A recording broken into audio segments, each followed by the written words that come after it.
Welcome back. In downtown Macon, sun going down. We got a couple of clouds overhead, but should be a pretty pleasant evening as we're going to keep it in the 50s a little while longer and then the 40s. We'll still be in the 40s by midnight tonight, so it's definitely a change of pace from what we have been seeing in recent days, especially when you think that, hey, last week we got snow. By the end of this week, we're going to be in the 70s with thunderstorms. Definitely a major flip of the script. So radar will stay quiet until Friday when those storm chances return. So 58 was as warm as we got today. That's 2 below the average of 60. I thought we'd hit 60 today, but didn't quite get there. The average 36. We were very close to that last night. 35 was 2 degrees warmer than the 33 I thought we'd get to. Obviously, it did not set a record. We had one of those a week ago this morning.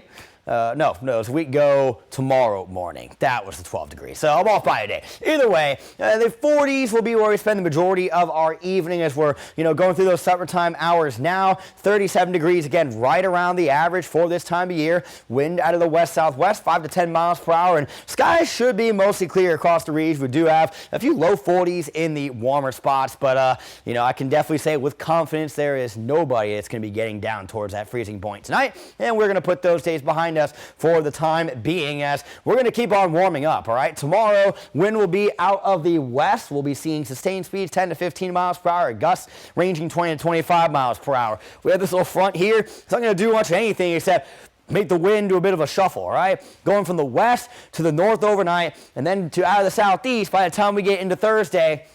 That's allowing more of that heat to fill in as well as the humidity. And then by the time we get to Friday, it is a south-southwest wind as thunderstorms will come through with that cold front there. Let's go ahead and focus on the remainder of this evening, which is going to stay pretty clear. I don't expect much in the way of cloud cover, save for what we've got overhead right now. Those cirrus clouds will likely still be there into tomorrow. In fact, we're actually thinking we're going to have more of those throughout the day where, hey, it might dilute that sun a decent amount for our Wednesday. Either way, you see that we are above the highs from today by 1:30 in the afternoon, and we're peaking in the upper 60s, so we're definitely going above average tomorrow. And then we'll start to get a little cloudier on Thursday. Now, I still don't think Thursday's going to be a mostly cloudy day. It's probably going to be a partly cloudy day until we get into the evening. It'll be a little warmer, too, to get things started back above the average with lows largely around that 40-degree mark. And there's that southeasterly wind I was talking about as highs will largely get to the upper 60s, but a few low 70s will be possible in our southern counties. Now, here's the good news.